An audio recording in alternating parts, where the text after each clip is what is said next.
For every Loved My Story animated protagonist, there's one who is absolutely despised, starting with one of the most annoying characters in MSA history, Phoebe.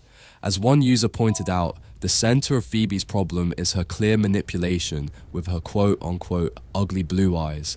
When she was 6 years old, she started a long-standing feud with Cadence.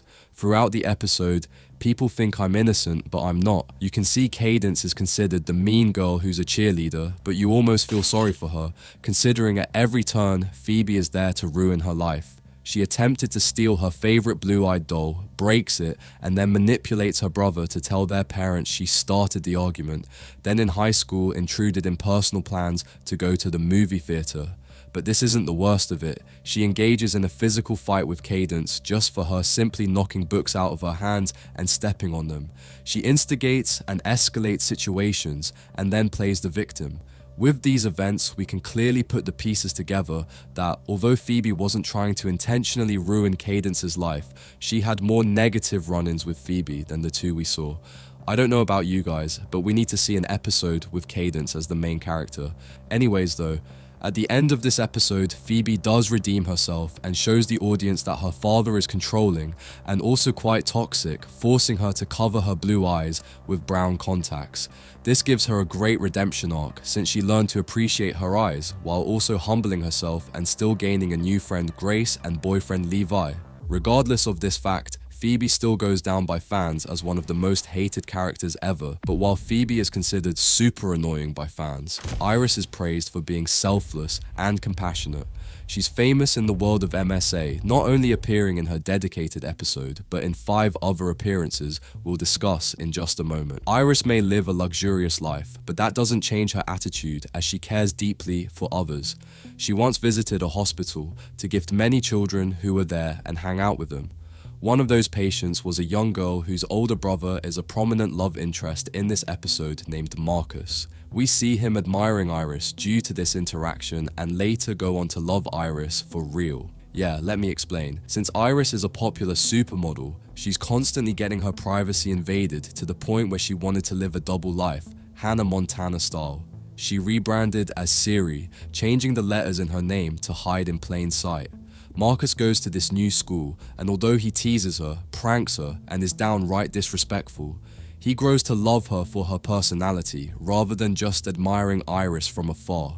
This story ends beautifully, with the two officially becoming a couple with no secrets, and they go on to marry and have kids of their own, Katie and Robert. While on the topic of their children, Katie actually is a protagonist of her own 2 episodes, My Dad Have a Bank, My Incredible Story. We learn Marcus grows up to be a business investor who's very rich, and Iris continued with her modeling career. During these 2 episodes, unfortunately Iris doesn't have any speaking lines, but we see a bit of Marcus as an angry parent. I won't spoil the entire episode as you should watch it yourself if you haven't, but even though it appears Marcus grew out of his old traits, we do see him and Katie at the skating park as well as a billboard of the Iris Foundation. Speaking of a foundation, her daughter Katie started one for immigrant kids looking for an education, which I find it nice that Katie really does follow in her mother's footsteps. But moving along to a video where Iris does get speaking lines, No One Knows I'm a Famous Actor. This video seems a bit random at first glance, as a male protagonist who's a teen actor named Leon is the focus. Watching through it, you realize Leon and Iris have identical stories with slight variations in detail. Leon and Iris both have obsessed fans breaking in, obsessed partners that hunt them down, Reese and Reiko. They want a normal life and put on disguises. They change their names with switching the letters, Leon to Noel, Iris to Siri. They meet a skater boy, Marcus, or motorcycle girl, Kiara, who both admire the protagonist or once did. Other than MSA repeating a story, fans wouldn't think much until at the end of the story we see Leon and Kiara kissing. But it transitions to Marcus and Iris as she wakes up from her dream. She explains to her husband what happened while getting ready for another photo shoot. We see more photos of the pair while listening to a new official voice actor for Marcus, which is fantastic in my opinion. It's really nice to see these characters return multiple times, years later, showing MSA understands which characters are fan favorites as well as devious characters like Barbara, also called Barbie for short in I Removed My Birthmark and Didn't Recognize Myself. She was born in a rich household with her twin brother Ford. They were seriously spoiled, causing trouble for each other and their father on multiple occasions. In present day, Barbie is living the life with her boyfriend Zach. Everything is going great until their father plans on giving up the company he owns to either one of his kids or a complete stranger, so they have to prove in a month that they care about his business. Now, so far into the story, it feels like the father is pinning his children against each other, as well as Ford being a clear, manipulative sibling, that Barbie is the most virtuous one in this story. Unfortunately, what she does to her boyfriend Zach and her future partner Leo really puts into perspective her dodgy behavior. When thinking of opportunities for the company, Barbie comes across a plan for the mall, and she decides that if she can date the mayor's son Leo, that she'll win easily. We see her break up with Zach in a very disrespectful tone, making fun of him basically just existing. This wouldn't be an issue if she was over him and just wanted to create excuses to move on, but instead of explaining everything ahead of time, she sprung this on him, then gave him hope, but also told him to, quote, not hold his breath. This conversation was actually recorded and used against her later on. Zach decided to team up with Ford and expose Barbie in the cafeteria to everyone. Leo is there, hears everything, and it ends badly. Their relationship isn't over though, as they do make up at the end of the story thanks to Barbie's father, but Zach is completely forgotten about. Their mall plan is still in motion. She gets a new boyfriend, gets the company, and her annoying brother was put in a boarding school. Although on the surface, she's not seen as the worst character in the world. Her actions towards Zach proves that if a scenario presented itself where she could level up, she'd take it in a heartbeat.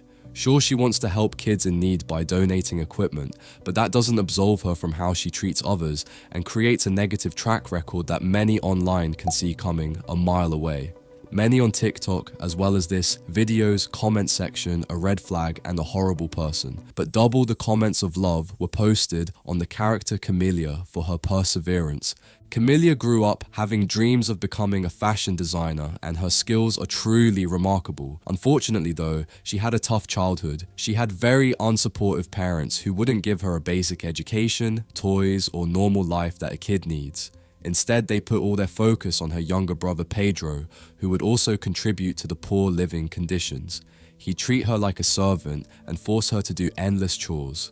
Their family was pretty poor, so on one hand it's easy to understand that sacrifices needed to be made for their future, but at the same time prioritizing Pedro's education due to him seemingly being more intelligent is awful. Sadly, things didn't get better for Chamilleia until she turned 16, and we'll address why in a moment, but first, during her preteen years, things got to a point where their treatment of Chamilleia turned into cruelty. When she was older, her fashion designs were torn up, burned, and had her freedom taken from her. She did everything to make money, even picking up pennies on the ground and in wishing fountains.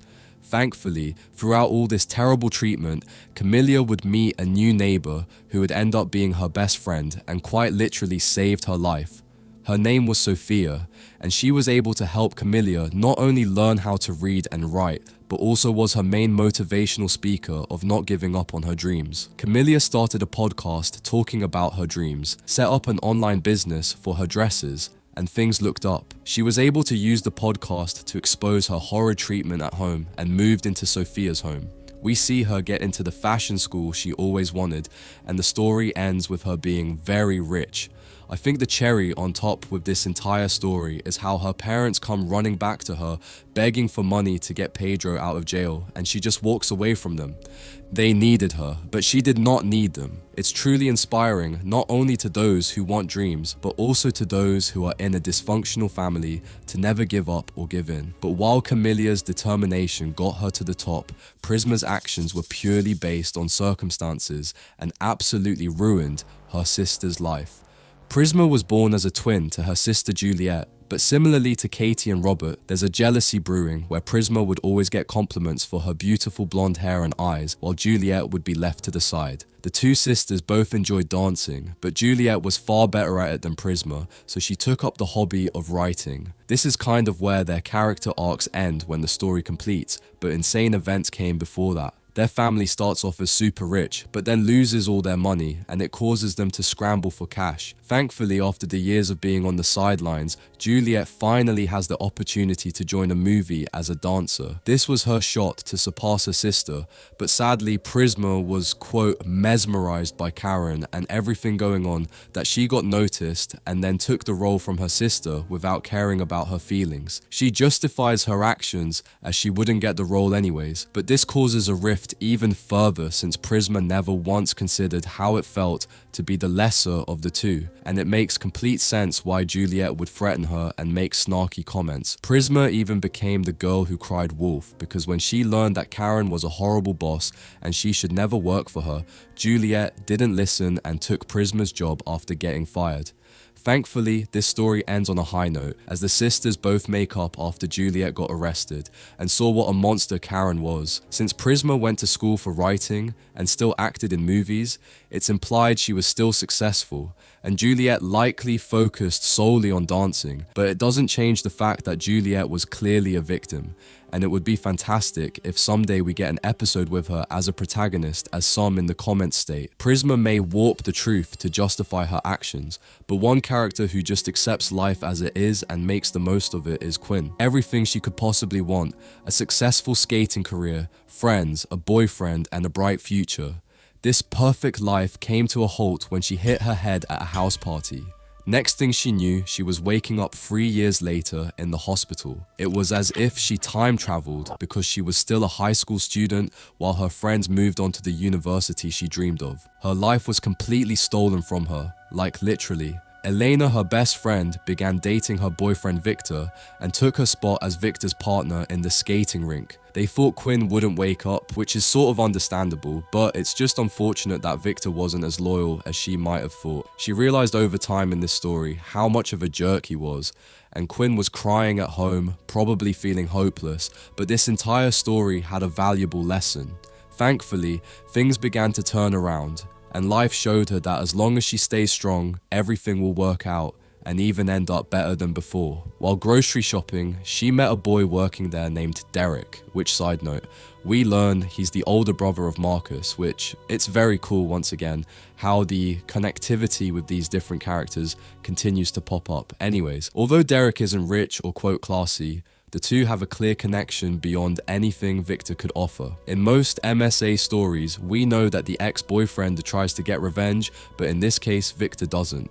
Instead, he just throws insulting comments towards Derek and even suggests privately that Quinn and him get together again. He really played around, and when Elena eventually finds out, it's game over for him with both girls. This story ends with Quinn starting over her skating career, doing very well with second place, and she now has a boyfriend who truly understands her like never before. It's fantastic that Quinn had excellent communication skills with her emotions, but one character who did a terrible job and is despised by all of TikTok specifically is the character Harper. Harper grew up with her single mom and they didn't make very much money. Expectations for Harper were extremely high to get a good education and career. On the bright side though, her upbringing was seemingly decent and she had a best friend named Lucas by her side. Throughout the episode, Mom isn't happy that I'm a successful singer, she isn't that bad of a character, but many see red flag traits when it comes to the love triangle established between her, Lucas, and the new boy she meets named Zane. Lucas was always there for Harper getting her tickets, lunch, supporting her.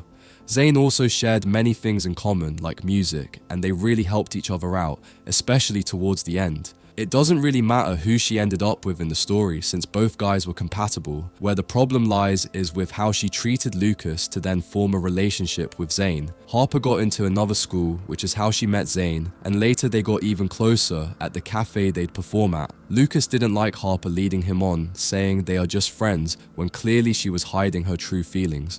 Some would make the argument that Harper did nothing wrong, and Lucas was jealous, but even then, he wasn't the aggressor. We see this blatantly in the hospital later on, when Lucas's father unfortunately was rushed there. It was kind of Harper to drop all her things and be there for Lucas, but then they argue about the state of their relationship. Lucas is dealing with so much he's getting mixed signals from Harper since they were supposed to still be a couple, and his father isn't doing so well.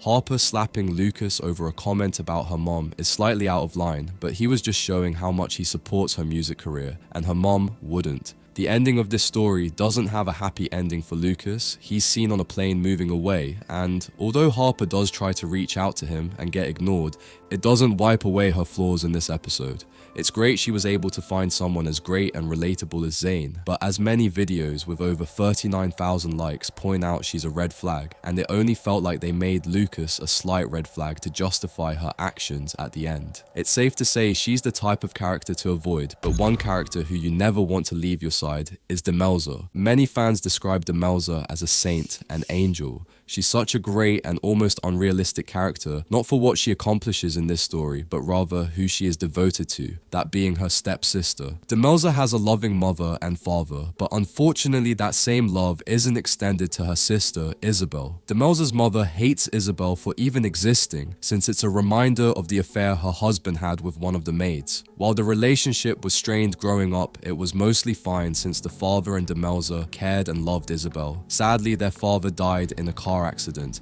and this just led the mother to hate Isabel even more. She would burn her doll, threaten her, and accuse her of horrible acts. Demelza is by far the nicest sister, always backing her up and essentially being a mother-like figure that Isabel didn't have. The mother had every right to be angry at what her husband did. Isabel also had every right to be angry at her stepmother. Where the problem lies is with how Isabel treated Demelza. Isabel's rage growing over the years led to her taking things out on Demelza, since she felt her sister didn't do enough to get her out of the maid section of the house. She just wanted Demelza to stand up for her more. This is where we see Isabel try to take Demelza's life by becoming a successful artist with signing, lying to Eric about who's his true girlfriend, and even nearly married him. Demelza's loyalty to her sister and not wanting her to make a mistake actually does anger some fans of MSA, as it's not fair that Demelza would forgive someone after all those horrible things, but then again she knows where the aggression began and truly does love her sister.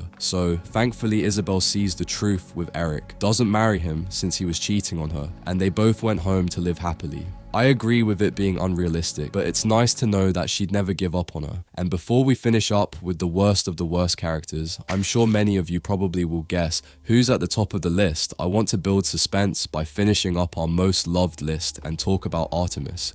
Even if Artemis wasn't a good character, she still had to make at least a top 10 to 15 list for being the coolest ever. She literally is a detective, but also a bodyguard secretly. It's interesting that this story kind of reminds me of a reverse of Sasha and Marion's story. The person she's a bodyguard for is named Chase. She takes up this job as she's undercover to catch Chase's dad in smuggling gold. Over the course of this episode, we see them slowly fall for each other, and they both actually protect each other, rather than just her protect him. We learn that Chase has dreams of becoming a chef, but his father wouldn't approve. Artemis is super supportive, and her words, as well as eventually busting his dad, leads to him making his dreams come true 2 years in the future. It's just so great to have an MSA character who is so fierce and resourceful. We start the episode with an action scene of her taking on a robber. We also get to see her face the similar dating problems with Lewis and Chase, like most other characters on My Story Animated. But by the end of this story, rather than feeling conflicted, she had the maturity to tell Lewis she would prefer them to remain friends,